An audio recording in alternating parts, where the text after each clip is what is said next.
Bismillahirrahmanirrahim. Assalamualaikum warahmatullahi wabarakatuh. Yang terhormat Bapak Dr. Usman, MPD, yang bertindak sebagai pembimbing satu saya. Yang saya hormati Bapak Dr. Sultan, MPD, yang bertindak sebagai pembimbing dua saya. Yang saya hormati Bapak Dr. Mayong, MPD, yang bertindak sebagai penguji satu saya. Dan yang saya hormati Bapak Dr. Asis, MPD, yang bertindak sebagai penguji dua saya. Alhamdulillah, puji syukur kepada Allah Subhanahu wa Ta'ala yang masih memberikan kita kesempatan dan kesehatan pada hari ini. Dan semoga kita selalu dalam lindungan Allah Subhanahu wa Ta'ala dan terhindar dari virus COVID-19. Amin. Saya Andi Asniar Novita, Prodi Pendidikan Bahasa dan Sastra Indonesia, akan mempresentasikan hasil penelitian saya yang berjudul Marginalisasi Perempuan dalam Wacana Humor di Facebook. Sebelum saya memaparkan hasil penelitian saya akan menguraikan dua rumusan masalah pada penelitian ini yang menjadi bahasan dalam penelitian saya. Yang pertama, bagaimana wujud perempuan dalam wacana humor di Facebook dilihat dari struktur makronya. Yang kedua, bagaimana wujud marginalisasi perempuan dalam wacana humor di Facebook dilihat dari struktur mikro. Selanjutnya, hasil penelitian dan pembahasan sesuai dengan rumusan masalah yang saya katakan tadi, ada dua, yakni struktur makro dan struktur mikro. Dalam struktur makro, hal yang diamati adalah tematik dan terdiri dari elemen topik. Berdasarkan hasil penelitian wacana humor di Facebook, ditemukan 8 bentuk tema atau 8 bentuk topik dalam wacana humor yang memarginalkan perempuan. Yakni yang pertama, materialistik atau perempuan ditampilkan sebagai perempuan yang mata duitan atau materialistik. Kedua, perempuan harus rela di poligami. Ketiga, menempatkan perempuan sebagai komoditas. Keempat, pelabelan negatif terhadap janda. Kelima, pelabelan bahwa perempuan defisit keperawanan. Keenam, pelabelan honte terhadap perempuan. Ketujuh, yaitu kekerasan verbal terhadap perempuan dan marginalisasi fisik perempuan. Yang kedua, struktur mikro.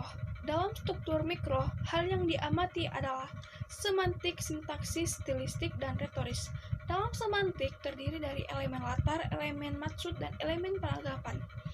Adapun bentuk temuannya yaitu elemen latar adanya budaya patriarki, elemen maksud yaitu menampilkan perempuan secara eksplisit atau implisit dalam wacana humor. Ketiga, penanggapan bahwa perempuan suka bergosip. Stigma negatif perempuan indekos, perempuan lama berdandan, dan perempuan suka shopping. Selanjutnya yang kedua, sintaksis, yaitu ada elemen koherensi, adapun bentuk temuannya yaitu koherensi sebab akibat. Stilistik, yaitu elemen leksikon, adapun bentuk temuannya yaitu leksikon kata bini dan istri. Dan retoris, adapun elemen grafis dan elemen metafora, dan bentuk temuannya yaitu grafis, gambar perempuan yang menonjol atau gambar perempuan yang ditonjolkan, dan metafora, perempuan ibarat matematika dan perempuan ibarat setan cantik. Baik, yang pertama, struktur makro. Struktur makro adalah makna umum yang dapat dilihat dari tema atau topik yang ada dalam satu teks. Dan struktur makro terdiri dari satu elemen, yaitu elemen tematik. Elemen tematik merupakan gambaran umum dari suatu teks yang dapat dikatakan juga sebagai gagasan inti atau topik. Jadi berdasarkan analisis struktur makro yang ditemukan pada wacana humor di grup humor Facebook, salah satu bentuk tema atau topik yang memarginalkan perempuan yang pertama yaitu dengan tema materialistik. Sebagaimana dapat dilihat pada data 1 yang menyatakan sebenarnya perempuan itu tidak susah dipahami, cuman laki-laki aja kurang ilmu, kurang tabah, dan kurang tebal dompetnya. Data 1 menunjukkan bentuk pemarginalisan terhadap perempuan. Data tersebut menandakan bahwa perempuan adalah sosok yang mudah ditaklukkan jika pihak laki-laki memenuhi atau memiliki syarat-syarat yang diinginkan perempuan. Jadi tema utama yang diinginkan ditampilkan dalam wacana tersebut adalah pemenuhan hak perempuan. Pemenuhan hak itu tampak jelas dalam interpretasi leksikal kalimat. Hal tersebut juga tampak dalam pengkodean bahasa yang secara signifikan mengarah pada permarginalisan pada perempuan. Dengan demikian, konsep wacana dominan yang muncul menjelaskan bahwa perempuan melekat pada dirinya yaitu jiwa-jiwa yang materialistik. Hal itu ditandai dengan adanya frasa tebal dompetnya yang memiliki arti bahwa perempuan menjalin korelasi atau menjalin hubungan dengan laki-laki karena uang. Tema atau topik yang kedua yaitu poligami atau perempuan harus rela dipoligami. Sebagaimana dapat dilihat pada data 4, resep suami sukses suami itu dimulai dari doanya istri. Semakin banyak istri, semakin banyak yang doakan. Pada data 4 menunjukkan marginalisasi perempuan. Hal itu ditandai dengan adanya kalimat sukses suami itu dimulai dari doanya istri. Wacana di atas mendorong seseorang laki-laki untuk beristri lebih dari satu. Kalimat humor ini sejatinya ingin menampilkan religiositas perempuan atau istri terhadap kesuksesan laki-laki atau suami dalam menjalani kehidupan sehari-hari. Namun, kalimat itu merupakan manipulasi bahasa untuk mendapatkan legitimasi. Jadi, dalam pandangan kritis, wacana di atas mengarah kepada tema poligami atau dengan kata lain, menambah pasangan lain. Oke, selanjutnya data 7. Beli rumah dapat istri, internet, sofa, telepon, refrigerator, iPad. Buruan, hanya ada 6 istri. Pada data 7 juga memuat marginalisasi perempuan dengan tema menempatkan perempuan sebagai komoditas. Pernyataan beli rumah dapat istri, meskipun itu hanya akronim, kata istri yang didapat gratis sebagai daya tarik promosi rumah itu mengarah kepada eksistensi perempuan. Terlebih adanya klausa buruan hanya ada 6 istri seperti sesuatu yang harus segera dimiliki. Dengan demikian, topik atau tema yang ada dalam wacana humor tersebut tentang perempuan yang dimanfaatkan sebagai daya tarik promosi atau komoditas. Selanjutnya, data 15. Perawan lebih aduhai, janda lebih menggoda, terus pilih yang mana? Data 15 juga memuat marginalisasi perempuan dengan tema labelisasi janda di Facebook. Hal itu ditandai dengan adanya frasa janda lebih menggoda, yang merupakan labelisasi terhadap janda. Hal ini menunjukkan dalam masyarakat, stigma yang terbentuk adalah stigma yang negatif terhadap janda. Data 17. Kalau mau tahu masih perawan atau tidak perawan, suruh cewek duduk di dalam bak isinya air. Kalau ada gelembung yang keluar berarti sudah berlubang atau tidak perawan. Belajar dari bengkel tambal ban. Pada data 17 juga memarginalisasikan perempuan dengan tema labelisasi perawan. Wacana humor tersebut mengibaratkan perempuan yang sudah tidak perawan dengan ban bocor. Selain itu, wacana tersebut mengisyaratkan bahwa perempuan saat ini patut dicurigai keperawanannya. Oleh karena itu, wacana tersebut tidak langsung meminta dari pihak laki-laki untuk berhati-hati dalam memilih pasangan hidup karena perempuan saat ini dilabeli defisit keperawanan. Bahkan wacana tersebut secara gambling meminta laki-laki untuk melakukan pengecekan perawanan terhadap perempuan yang hendak dipinangnya. Selanjutnya, data 18. Susah payah saya naikkan derajat wanita, tapi lu malah jadi lonte, Ibu Kartini. Pada data 18, menampilkan marginalisasi perempuan dengan tema labeling lonte terhadap perempuan. Wacana humor tersebut merupakan humor sindiran terhadap perempuan yang mengemoralisasi dirinya. Humor tersebut merupakan bentuk manipulasi bahasa yang diarahkan kepada tokoh perempuan atau Ibu Kartini yang seolah-olah menyampaikan pesan seksualitas kepada kaumnya secara terbuka. Selanjutnya, data 19. Pilih mana? Gambar artis Vanessa Angel, Second Tapi Ori, gambar artis Lucinta Luna, Grace Tapi KW. Pada data 19 juga menampilkan marginalisasi perempuan dengan topik kekerasan verbal. Interpretasi wacana di atas mengarah kepada satu person perempuan, yakni seorang artis, Vanessa Angel, yang sebelumnya menjadi tersangka kasus prostitusi yang kemudian dibandingkan dengan artis Lucinta Luna, seorang transgender dari laki-laki ke perempuan. Hal itu ditandai dengan adanya klausa second tapi ori, artinya bekas tapi original atau asli. Berdasarkan pandangan kritis, wacana tersebut merupakan bentuk kekerasan verbal terhadap alat kelamin perempuan. Wacana tersebut mengibaratkan alat kelamin perempuan seperti barang dagangan. Ada yang baru dan ada yang bekas, ada yang asli dan ada yang palsu. Data 20. Perawan memang sempit, tapi janda pandai menjepit. Data 20 juga masih menampilkan marginalisasi perempuan dengan tema atau topik kekerasan verbal. Interpretasi dari wacana humor tersebut adanya perbandingan seksual antara perempuan yang belum menikah dan yang telah menikah namun bercerai. Diksi yang mengandung kekerasan verbal yaitu kata sempit dan frasa pandai menjepit. Kata dan frasa itu mengarah kepada seksual, yang tentunya mengarah kepada kekerasan verbal kepada perempuan. Data 26, gambar orang-orangan sawah dan gambar wanita di sawah, mengusir burung dan mengundang burung. Pada data 26 masih memuat marginalisasi perempuan dengan tema kekerasan verbal atau pelecehan verbal. Hal itu ditandai dengan adanya frasa mengundang burung yang ditujukan kepada perempuan yang berbaju seksi. Pada wacana humor di atas, perempuan ditampilkan sebagai objek seksual laki-laki karena adanya kata burung yang merujuk pada alat kelamin laki-laki. Jadi jelas dalam tes tersebut terjadi pelecehan verbal. Selanjutnya, data 28. Gambar wanita berkulit putih dan hitam, pilih yang cantik tapi bikin sakit hati, giliran yang baik tapi bikin sakit mata. Pada data 28 memuat marginalisasi fisik terhadap perempuan. Dalam wacana humor tersebut, perempuan yang berkulit hitam ditampilkan sebagai seseorang yang tidak enak dipandang sehingga membuat sakit mata. Di sisi lain, digambarkan perempuan sebagai tokoh yang tidak memiliki karakter di mata publik, terutama di mata para lelaki.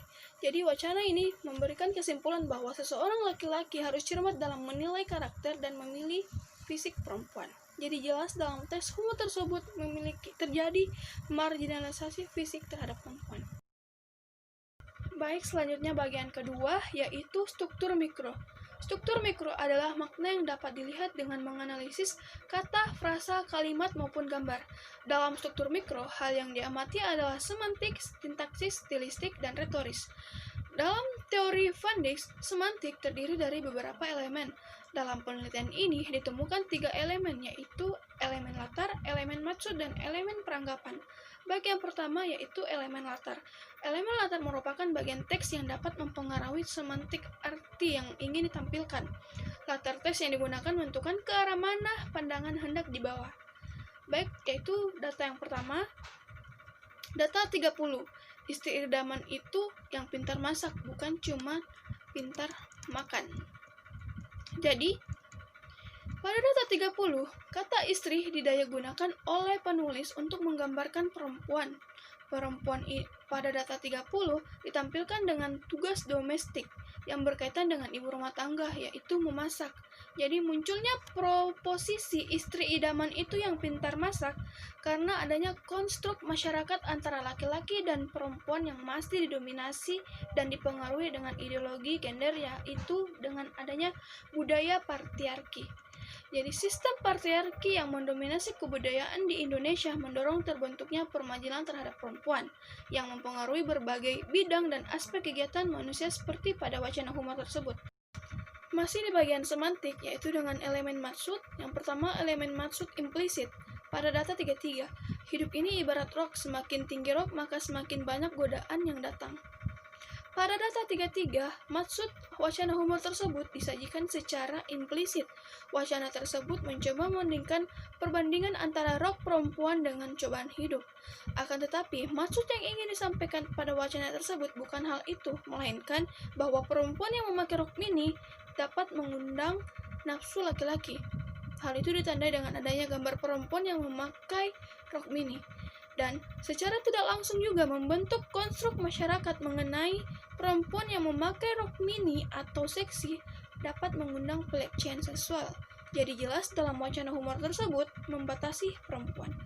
Selanjutnya pada data 36, kebanyakan cewek yang cantik itu dipelihara sama om-om buat dijadiin pemuas nafsu. Jadi mumpung gue jomblo, mending cari cewek yang biasa aja daripada cewek cantik tapi udah bekas orang. Jadi maksud wacana humor tersebut disajikan secara eksplisit. Wacana humor tersebut telah dijelaskan secara gamblang bahwa perempuan digambarkan sebagai pemuas nafsu laki-laki. Wacana humor ini kemudian menciptakan idealitas laki-laki menjadi penakluk perempuan. Jadi jelas dalam wacana tersebut mensuperiorkan laki-laki dari perempuan atau memarginalkan perempuan. Masih di bagian semantik, yaitu dengan elemen peranggapan yang pertama yaitu perempuan suka bergosip. Pada data 39, cewek kalau udah ngumpul, kalau nggak ngibahin orang, ya foto selfie. Pada data tersebut, perempuan ditampilkan jika sedang bersama temannya atau jika sedang duduk dengan teman-temannya selalu membicarakan orang lain atau bergosip. Hal itu ditandai dengan adanya kalimat cewek kalau udah ngumpul bareng pasti mereka ngomongin orang. Jadi secara tidak langsung, wacana humor tersebut mengkonstruk pembaca untuk sepakat bahwa perempuan memang suka bergosip daripada lelaki. Jadi dalam teks tersebut jelas memarginalkan perempuan. Selanjutnya pada data 42, 90% cewek kosan udah nggak perawan. Pada data 42 memarginalkan perempuan indekos dengan stigma yang negatif. Hal itu didasari peranggapan bahwa perempuan yang indekos memiliki gaya hidup bebas. Terlebih lagi adanya penggunaan kalimat kuantitatif yaitu 90% cewek, sehingga kalimat tersebut merupakan manipulasi bahasa untuk mendapatkan legitimasi bahwa perempuan yang indekos 90% sudah tidak perawan. Jadi jelas dalam wacana humor tersebut memarginalkan perempuan. Data 43, wahai para wanita, carilah suami yang berpenghasilan jauh lebih daripada shoppingmu. Wahai pria, carilah istri yang biaya shoppingnya untuk memotivasi kamu untuk berpenghasilan lebih besar. Pada wacana humor tersebut, jelas membatasi perempuan dengan peranggapan bahwa perempuan suka shopping atau berbelanja. Hal itu ditandai dengan pada konteks wacana humor tersebut yang menyerukan perempuan harus mencari pasangan yang penghasilannya lebih dari biaya belanjanya dan juga menyerukan laki-laki untuk mencari pasangan yang biaya belanjanya dapat menjadi motivasi untuk berpenghasilan lebih besar. Sehingga wacana humor tersebut memberikan premis bahwa shopping atau berbelanja identik dengan perempuan. Data 47, gambar tengkorak menunggu cewek dandan saat ngajak mengabuburit. Data 47 masih menampilkan perempuan dengan peranggapan bahwa perempuan memiliki durasi yang lama saat berdandan. Hal itu ditandai dengan adanya gambar tengkorak manusia yang di sampingnya terdapat perkataan menunggu cewek dandan. Tentunya premis yang muncul pada konteks tersebut bahwa perempuan saat berdandan memiliki durasi yang lama. Selanjutnya bagian sintaksis. Sintaksis adalah bagaimana bentuk susunan kalimat yang dipilih. Dalam penelitian ini ditemukan elemen koherensi, yaitu elemen koherensi sebab akibat. Elemen koherensi sebab akibat yaitu adanya dua kalimat dengan fakta yang berbeda yang dapat dihubungkan sehingga tampak koheren. Sebagaimana dapat dilihat pada data 48. Kenapa cewek susah diajak video call pada malam hari? Karena wajahnya sudah kembali ke pengaturan pabrik. Jadi wacana humor pada data 48 menggambarkan marginalisasi perempuan dengan koherensi sebab akibat. Yang menjadi sebabnya itu adanya kalimat tanya, yaitu kenapa cewek susah diajak video call pada malam hari, menampilkan bahwa perempuan sulit diajak video phone pada malam hari. Koherensi akibatnya itu ditandai dengan adanya kata hubung, karena wajahnya sudah kembali ke pengaturan pabrik. Frasa pengaturan pabrik memiliki arti kembali ke sistem awal atau menghapus data.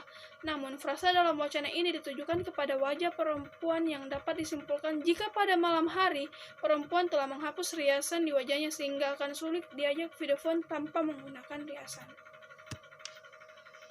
Selanjutnya, stilistik. Stilistik adalah menunjukkan bagaimana pilihan kata yang digunakan. Dalam stilistik terdiri dari satu elemen, yaitu elemen leksikon. Dapat dilihat pada data 51, yaitu leksikon bini. Data 51, bini. Melayani suami, kebanggaan anak, setorkan gaji dan penghasilan Anda kepada bini yang terpercaya. Pada data 51, kata bini yang menjadi konteks yang menarik, karena kata bini merupakan plesetan dari Bank BNI. Dalam wacana humor tersebut, bini atau perempuan ditampilkan sebagai tugas domestik, yaitu tugas ibu rumah tangga, yaitu melayani suami dan anak. Jadi jelas dalam wacana humor tersebut membatasi peran perempuan. Baik, selanjutnya retoris. Retoris adalah menunjukkan bagaimana dan dengan cara apa penekanan dilakukan. Misalnya, bagaimana perempuan ditampilkan atau ditonjolkan dalam gambar. Dalam penelitian ini, retoris terdiri dari beberapa elemen, yaitu elemen grafis dan elemen metafora. Baik, yang pertama, elemen grafis. Dapat dilihat pada data 52, yaitu gambar perempuan memakai seragam SMA, idaman om-om, gambar mama muda, di sampingnya idaman bujang. Pada elemen grafis menampilkan apa yang ditonjolkan dan ditekankan. Pada data 52 menekankan gambar perempuan memakai seragam SMA diikuti teks di samping idaman om-om, dan gambar perempuan yang di bawahnya ada teks mama muda diikuti dengan teks idaman bujang. Wacana humor tersebut menampilkan perempuan sebagai objek seksual laki-laki. Tentunya wacana humor di atas memarginalkan. Baik, selanjutnya pada data 53, gambar perempuan memegang buah durian, coba tebak ada berapa buah durian. Jadi, pada data ini masih pada elemen grafis yang menekankan gambar tubuh perempuan sebagai materi humor. Hal itu ditandai dengan adanya kalimat tanya, coba tebak ada berapa buah durian, yang di sampingnya terdapat perempuan dengan bagian payudara yang menonjol. Pada data ini, payudara perempuan disandingkan dengan objek buah durian. Jadi jelas data ini memarginalkan perempuan. Selanjutnya data 54, gambar susu yang disukai cowok dari cewek. Pada data 54 hampir sama dengan data 53, yaitu menekankan gambar terkait tubuh perempuan. Namun, pada data ini, objek susu disandingkan dengan payudara perempuan, yang kemudian diikuti teks yang disukai cowok. Jadi dalam hal ini, perempuan ditampilkan sebagai objek seksual laki-laki. Baik, selanjutnya elemen metafora. Elemen metafora yaitu bagaimana perempuan ditampilkan dalam wacana humor dengan menggunakan metafora. Dapat dilihat pada data 58, wanita itu seperti matematika, sulit dan susah dipahami bagi yang gak ngerti. Pada data 58, perempuan diibaratkan sebagai mata pelajaran matematika, sebagaimana diketahui bahwa stigma masyarakat terhadap pembelajaran matematika yaitu sulit dan susah dimengerti. Jadi dengan adanya metafora tersebut, secara langsung mengkonstruk masyarakat bahwa perempuan sulit dipahami dimengerti layaknya ketika sedang belajar matematika. Data 60, cowok beriman tahan godaan setan kecuali setannya cantik dan maksa. Pada data 60 memuat marginalisasi perempuan dengan metafora setan cantik. Hal itu ditandai dengan adanya frasa setannya cantik. Artinya perempuan diibaratkan dengan setan yang pandai menggoda iman laki-laki dalam konteks seksual. Selanjutnya pembahasan. Pada bagian sebelumnya, peneliti telah memaparkan hasil penelitian sesuai dengan pemahaman dan penafsiran yang dimiliki peneliti, dan juga sesuai dengan teori Van Dijk. Pada bagian pembahasan hasil penelitian dipaparkan menjadi dua, yaitu struktur makro dan struktur mikro. Baik, yang pertama struktur makro. Struktur makro mencakup bagian tema atau topik dalam suatu teks. Berdasarkan hasil penelitian pada wacana humor di Facebook, ditemukan 8 bentuk tema yang memarginalkan perempuan. Yang pertama, perempuan ditampilkan sebagai materialistik atau mata duitan. Kedua, perempuan harus rela dipoligami. Ketiga, menempatkan perempuan sebagai komoditas. Keempat, yaitu pelabelan negatif terhadap janda. Kelima, pelabelan bahwa perempuan defisit keperawanan. Pelabelan lonte terhadap perempuan. Kekerasan verbal terhadap perempuan, dan yang terakhir, marginalisasi fisik perempuan. Menurut Sigmund Lemis, humor-humor tersebut dikatakan humor seksis. Humor seksis juga sering terdengar dalam percakapan sehari-hari. Humor ini menggambarkan relasi kuasa seksual yang timpang. Dalam hal ini, laki-laki menjadi subjek yang menjadikan objek perempuan. Adapun salah satu faktor perempuan dimarginalisasikan dalam wacana humor adalah adanya sistem kepercayaan gender yang tertanam di masyarakat. Konsep gender adalah suatu sifat yang menjadi pembeda antara laki-laki dan perempuan. Misalnya, perempuan digambarkan sebagai sosok yang lemah lembut, sebaliknya, laki-laki ditampilkan sebagai seseorang yang kuat. Konsep gender kemudian ini melahirkan marginalisasi terhadap perempuan, kemudian menempatkan perempuan sebagai posisi yang tidak penting. Selanjutnya, terjadilah pelabelan yang menimbulkan ketidakadilan terhadap perempuan, sehingga wacana humor tersebut yang beredar di Facebook tidak bisa lepas dari konstruksi sosial dan kultural masyarakat. Selain itu, sebagian data wacana humor yang ditemukan menunjukkan menggunakan bahasa polisemi figuratif. Menurut Wijana mengatakan bahwa bahasa polisemi figuratif merupakan salah satu faktor munculnya nilai humor. Hal ini disebabkan sebuah kata dapat memiliki makna yang berbeda, bergantung pada konteks penceritaan. Misalnya, kata burung dikaitkan sebagai alat kelamin laki-laki, sedangkan kata susu dikaitkan sebagai payudara perempuan. Jadi, dari data yang dikumpulkan, bahasa polisemi figuratif mengemukakan bahwa hubungan seksual dan gambar tubuh perempuan. Selain itu, juga ditemukan tema bahwa perempuan defisit keperawanan dan pelecehan verbal yang membahas tubuh perempuan. Jadi meskipun tidak melakukan kontak secara langsung terhadap perempuan, wacana humor tersebut dapat masuk ke dalam kategori pelecehan verbal.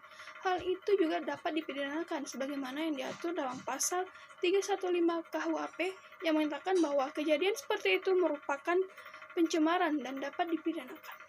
Pembahasan yang kedua yaitu struktur mikro. Struktur mikro adalah makna yang dapat dilihat dengan menganalisis kata, kalimat, frasa, maupun gambar. Berdasarkan analisis struktur mikro pada wacana humor di grup humor Facebook, ditemukan 7 elemen. Yang pertama, elemen latar adanya budaya, patriarki. Kedua, elemen maksud yaitu perempuan ditampilkan secara eksplisit maupun implisit. Ketiga, elemen peranggapan bahwa perempuan suka bergosip. Peranggapan stigma negatif perempuan indikos. Peranggapan perempuan suka shopping, peranggapan perempuan lama berdandan, dan selanjutnya elemen koherensi sebab akibat, elemen leksikon yaitu kata bini dan kata istri, elemen grafis yaitu gambar perempuan yang ditonjolkan, dan elemen metafora, perempuan ibarat matematika dan perempuan ibarat setan cantik. Sebelumnya, salah satu faktor perempuan dimarginalisasikan dalam wacana humor yaitu adanya sistem kepercayaan gender yang tertanam di masyarakat. Sedangkan pada bagian struktur mikro, dikarenakan adanya budaya patriarki, hal ini dapat dilihat pada hasil penelitian dalam wacana humor yang menampilkan perempuan berada dalam ranah domestik. Dari data yang dikumpulkan, wacana humor menampilkan perempuan berada di sekitar rumah, dengan latar utama penceritaan adalah perempuan harus pintar masak. Dan dalam budaya patriarki, melekat ideologi yang menyatakan bahwa laki-laki lebih superioritas dari perempuan, bahwa perempuan adalah bagian dari milik laki-laki. Dengan demikian, terciptalah konstruksi sosial yang tersusun sebagai kontrol atas perempuan, dan laki-laki berkuasa penuh mengendalikan hal tersebut, sehingga sistem patriarki yang mendominasi kebudayaan di Indonesia mendorong terbentuknya permajilan terhadap perempuan yang mempengaruhi berbagai bidang dan aspek kegiatan manusia, seperti pada wacana humor tersebut, sehingga humor yang tersebar di media sosial paling sering membahas perempuan. Dan perlu diketahui bahwa humor-humor seksis tersebut yang tersebar di media sosial dicurigai sebagai penyebab kekerasan perempuan. Mengacu pada catatan tahunan pada tahun 2019 di Komnas Perempuan, terjadi peningkatan jumlah kasus kekerasan perempuan yang berbasis cyber atau dunia maya dari 65 kasus menjadi 97 kasus. Oleh sebab itu, sangat penting bagi perempuan untuk dapat menyadari mana humor yang sudah termasuk pelecehan verbal agar nantinya perempuan tidak menjadi korban kekerasan perempuan. Itulah hasil penelitian dan pembahasan saya. Selanjutnya simpulan dari penelitian saya. Yang pertama, struktur makro mencakup bagian tema atau topik yang ada dalam suatu teks. Dan ada 8 bentuk tema yang ditemukan dalam wacana humor yang memarginalkan perempuan. Yang pertama, perempuan ditampilkan sebagai perempuan materialistik atau mata duitan. Perempuan harus rela dipoligami, menempatkan perempuan sebagai komoditas, pelabelan negatif terhadap janda, pelabelan bahwa perempuan defisit keperawanan, pelabelan lote terhadap perempuan, kekerasan verbal terhadap perempuan, dan marginalisasi fisik perempuan. Dan sebagian data yang ditemukan dalam wacana humor menggunakan bahasa polisemi figuratif, khususnya dalam menggambarkan aktivitas seksual. Dalam hal ini, perempuan dikaitkan dengan benda mati seperti untuk menggambarkan aktivitas seksual maupun alat kelamin atau anggota tubuh perempuan. Selanjutnya, struktur mikro adalah makna yang dapat dilihat dengan menganalisis kata, kalimat, frasa, maupun gambar. Berdasarkan analisis struktur mikro, ditemukan 7 elemen. Yang pertama, elemen latar adanya budaya patriarki, elemen maksud yaitu humor yang menargetkan perempuan secara eksplisit maupun implisit, elemen peranggapan bahwa peranggapan perempuan suka bergosip, peranggapan stigma negatif perempuan indikos, peranggapan perempuan suka shopping, peranggapan perempuan lama saat berdandan, elemen koherensi sebab akibat, elemen leksikon yaitu kata istri dan bini, elemen grafis yaitu di mana perempuan ditampilkan dengan menonjol, dan elemen metafora perempuan ibarat matematika dan perempuan ibarat setan cantik. Dan bahasa yang digunakan didasarkan pada paradigma dan kepentingan laki-laki yang sejalan dengan budaya patriarkis. Hal ini pada akhirnya menimbulkan marginalisasi perempuan. Selanjutnya, saran. Bagi pengguna media sosial, diharapkan lebih selektif dalam menyebarkan humor di media sosial, karena sesuai dengan peraturan pasal 315 KUHP, humor-humor yang memarginalkan perempuan di media sosial dapat dikatakan bahwa kejadian seperti itu merupakan pencemaran dan dapat dipidanakan. Kedua, para peneliti selanjutnya disarankan pendekatan kritis sebaiknya lebih sering diaplikasikan dalam wacana humor di media sosial lainnya. Terima kasih atas perhatiannya, dan demikianlah presentasi hasil penelitian saya. Lebih dan kurangnya mohon dimaafkan. Wassalamualaikum warahmatullahi wabarakatuh.